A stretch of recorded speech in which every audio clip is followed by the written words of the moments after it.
इस खबर के प्रायोजक हैं Lohia Nagar Mount Carmel High School, Gyansthali High School और LMC कम्युनिकेशन।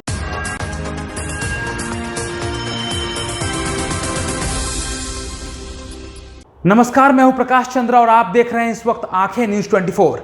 रात 8 बजे की खबरों में आप सबका स्वागत है। देखेंगे दिन भर की ताजा तरीन खबरें, लेकिन सबसे पहले हेडलाइंस।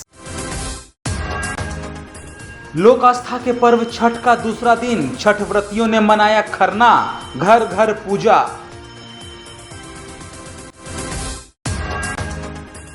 छठ पर ठंडा रहेगा मौसम, विभाग ने किया अलर्ट, गिरेगा तापमान।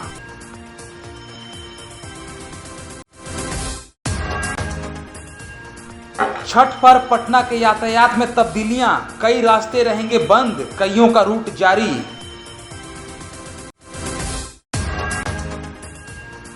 अश्लील भोजपुरी गीतों पर सरकार कसेगी शिकंजा, कानून बनाने की तैयारी।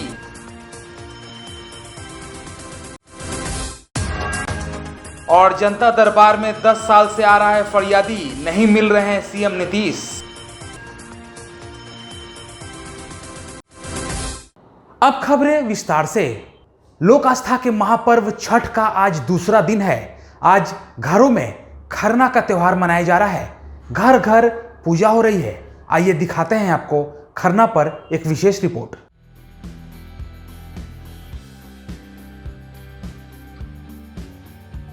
आज खरना है। छठ महापर्व के दूसरे दिन खरना होता है। खरना कार्तिक मास की पंचमी को नहाए खाए के बाद आता है। खरना को लोहंडा भी कहा जाता है। खरना खास होता है क्योंकि व्रती इसमें दिन भर व्रत कर रात में खीर का प्रसाद ग्रहण करते हैं। तो आइए हम आपको खरना के महत्व से परिचित कराते हैं।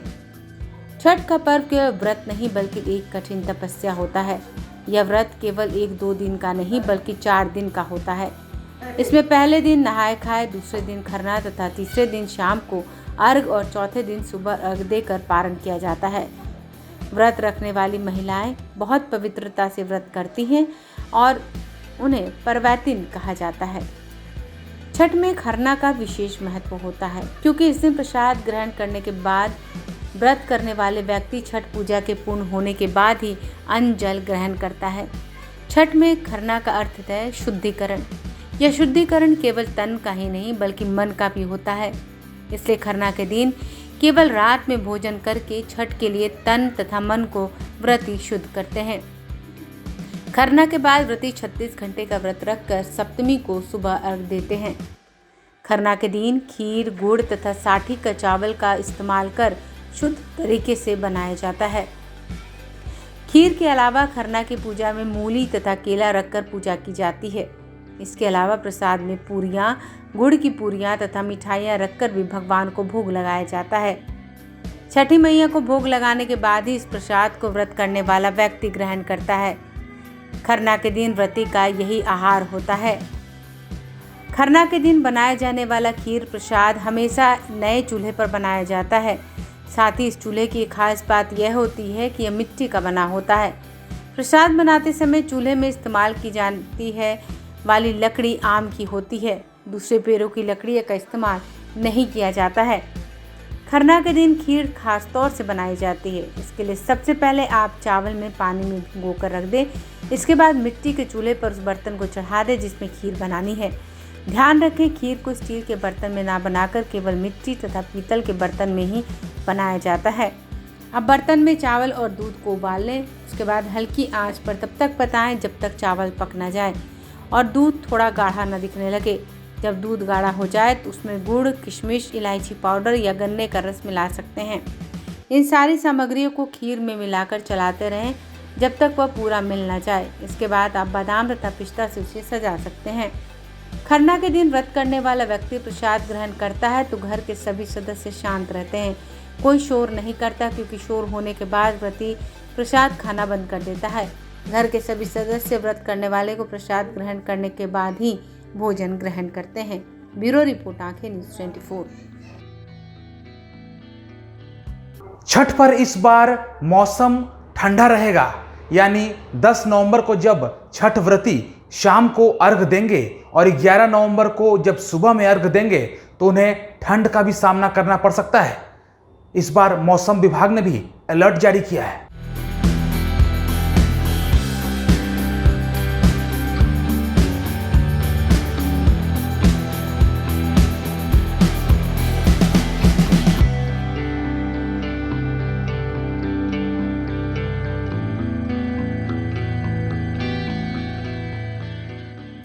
बिहार के तापमान में गिरावट का सिलसिला जारी है। राज्य में छठ तक ठंड का असर और बढ़ने की पूरी उम्मीद है। पटना के मौसम विज्ञान केंद्र ने इस बाबत पूर्वानुमान जारी किया है। महापर्व छठ पर सुबह में ठंड और हल्की धुंध रहने का पूर्वानुमान है। पहले और दूसरे अर्घ के दिन अधिकतम तापमान 29 और न्यूनतम 15 डिग्री सेल्सियस के आसपास रहेगा। तापमान में 1 या 2 डिग्री की गिरावट के आसार हैं। हालांकि धूप निकलने के बाद मौसम सामान्य हो जाएगा। प्रदेश में पश्चिमी और उत्तर पश्चिमी हवा के निरंतर प्रवाह के कारण राज्य का मौसम शुष्क बना हुआ है। इससे दिन और रात के तापमान में धीरे धीरे गिरावट आ रही है। मौसम विज्ञान केंद्र पटना के अनुसार अगले 24 से 48 घंटों के दौरान प्रदेश का न्यूनतम तापमान 14 से 16 डिग्री के आसपास रहने के आसार है। वहीं राजधानी का अधिकतम तापमान 29.6 और न्यूनतम 16.4 डिग्री सेल्सियस रिकॉर्ड किया गया। बीते 24 घंटों के दौरान पूरे बिहार के अधिकांश हिस्सों में सुबह में धुंध की स्थिति बनी रही। प्रदेश में गया जिला सबसे ठंड रहा। वहां का न्यूनतम तापमान 12.1 डिग्री सेल्सियस दर्ज किया गया।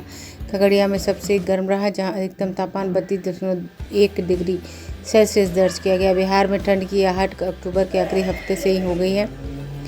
नवंबर तक शाम से लेकर सुबह तक ठंड का एहसास होते रहेगा। दिसंबर तक ठंड दिन के वक्त भी अपना असर दिखाने लगेगी। ब्यूरो रिपोर्ट, आंखें न्यूज़ 24।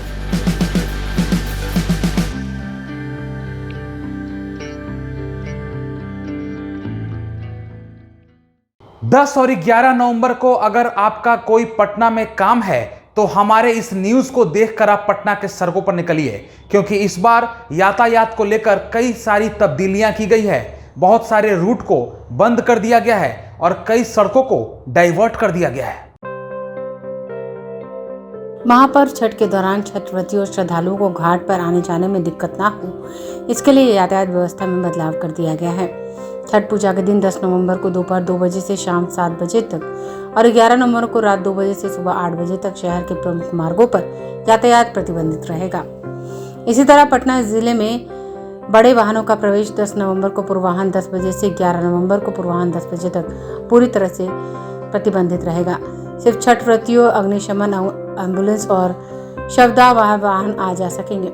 अशोक राजपथ में कारगिल चौक से पूरब, दीदारगंज कारगिल चौक से पश्चिम शाहपुर तक आम वाहनों के परिचालन पर प्रतिबंध रहेगा।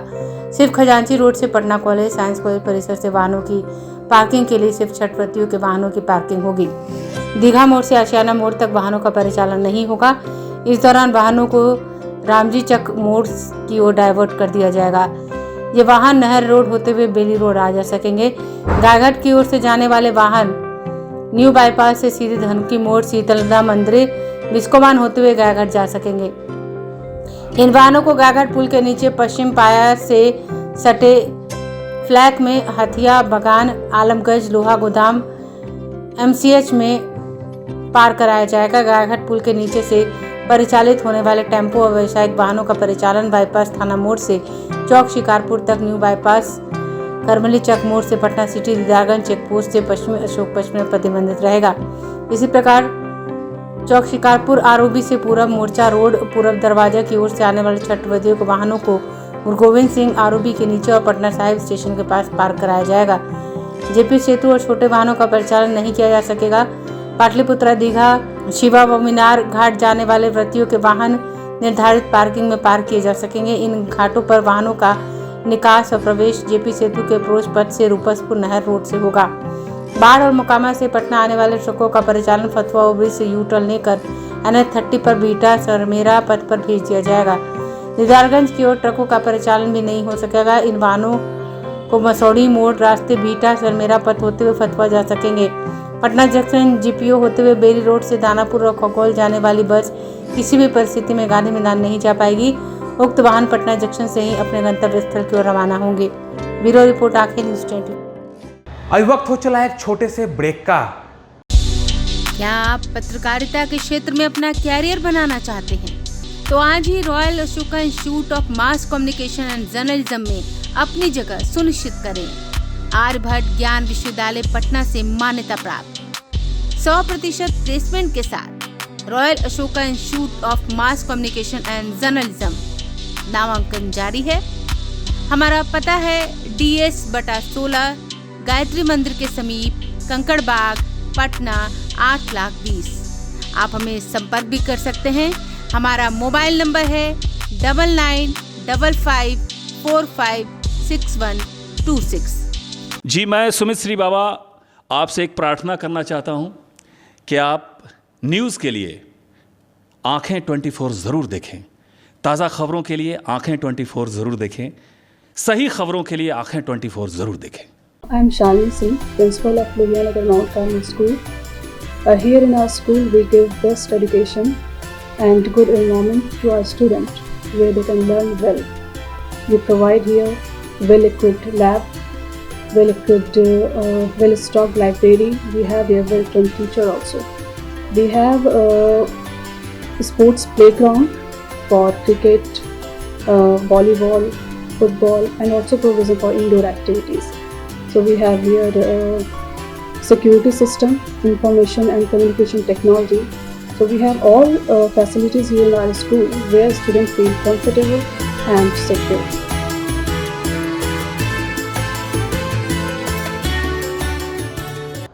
ब्रेक के बाद फिर से आप सभी का स्वागत है।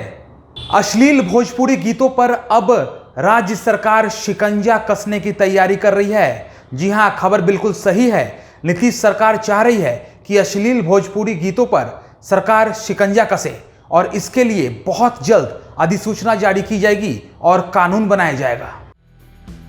बिहार की सरकार सामाजिक सरोकारों के प्रति हमेशा तत्पर रहती है। राज्य में हरियाली को बढ़ावा देने, नशा और दहेज के खिलाफ सरकार के स्तर से भी अभियान चलते रहता है। अब इस बात के संकेत हैं कि सरकार भोजपुरी और राज्य के अन्य स्थानीय भाषाओं में अश्लील गीतों पर भी कदम उठा सकती है। इसके संकेत खुद मुख्यमंत्री नीतीश कुमार ने जनता दरबार में दिए। भोजपुरी के सांस्कृतिक आयोजन में सक्रिय भूमिका निभाने वाले बक्सर के नंद कुमार तिवारी ने सीएम से मिलकर इस बाबत मांग रखी।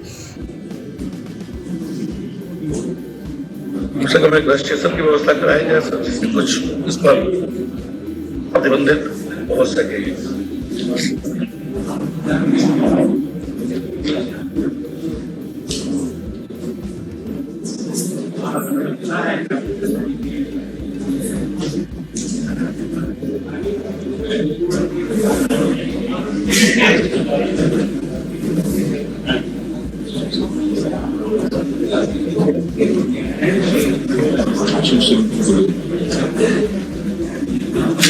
इस पर सीएम ने संबंधित अधिकारी को फोन लगाकर कहा कि इसका सुझाव सही है, गलत चीजों को रोका जाना चाहिए। जनता के दरबार में मुख्यमंत्री कार्यक्रम में मुख्यमंत्री नीतीश कुमार से मिलने के लिए बिहार के अलग अलग हिस्सों से लोग आज पटना पहुंचे हैं। महीने के दूसरे सोमवार को मुख्यमंत्री नीतीश कुमार मुख्य रूप से शिक्षा, स्वास्थ्य और समाज कल्याण विभाग से जुड़े मामलों को सुनते हैं। इसके अलावा पिछड़ा, अति पिछड़ा कल्याण, जनसूचित जाति और जनजाति कल्याण, अल्पसंख्यक कल्याण, विज्ञान और प्रौद्योगिकी, सूचना प्रौद्योगिकी, कला संस्कृति एवं युवा, वित्त, श्रम संसाधन और सामान्य प्रशासन विभाग से जुड़े मामलों की सुनवाई भी आज होगी।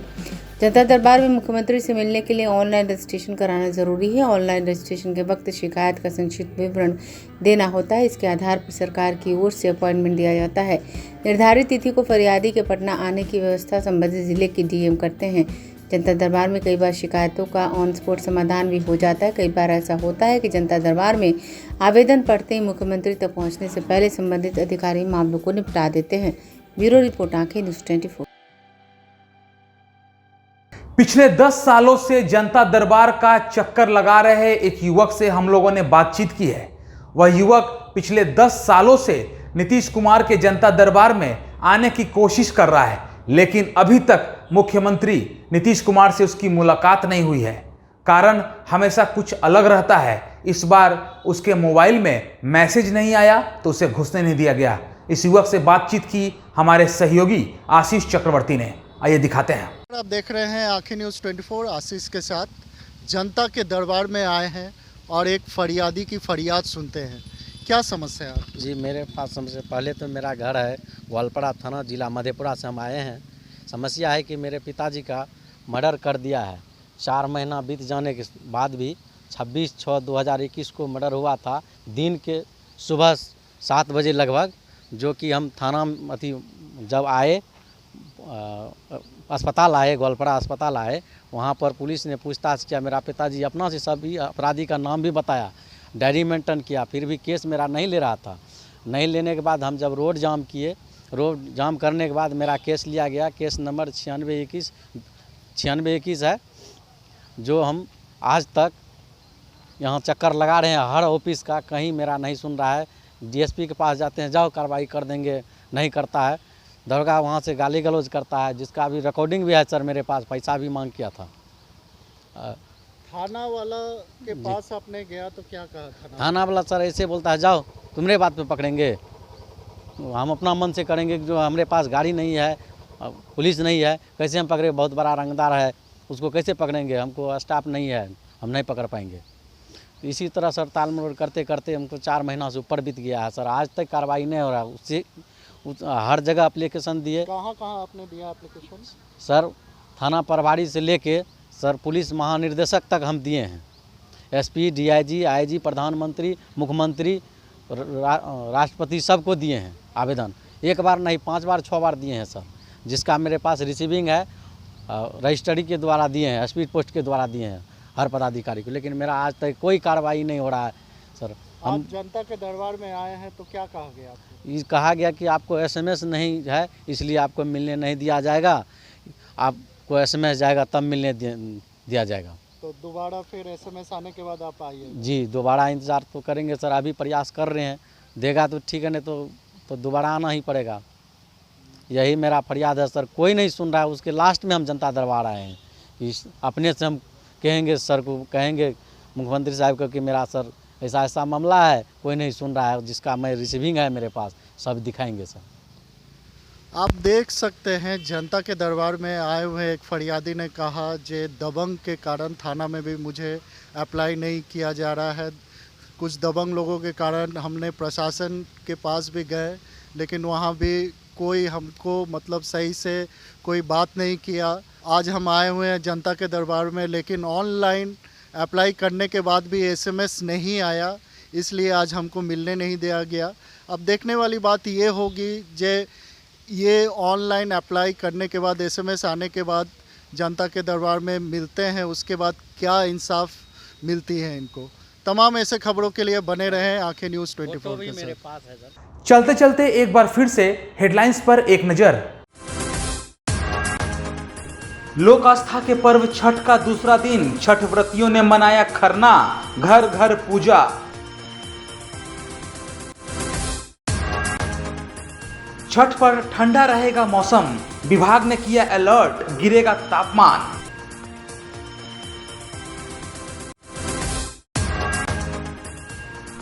छठ पर पटना के यातायात में तब्दीलियां, कई रास्ते रहेंगे बंद, कईयों का रूट जारी।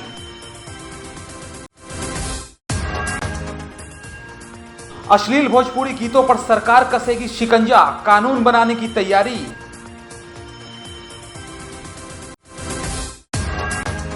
और जनता दरबार में 10 साल से आ रहा है फरियादी, नहीं मिल रहे हैं सीएम नीतीश।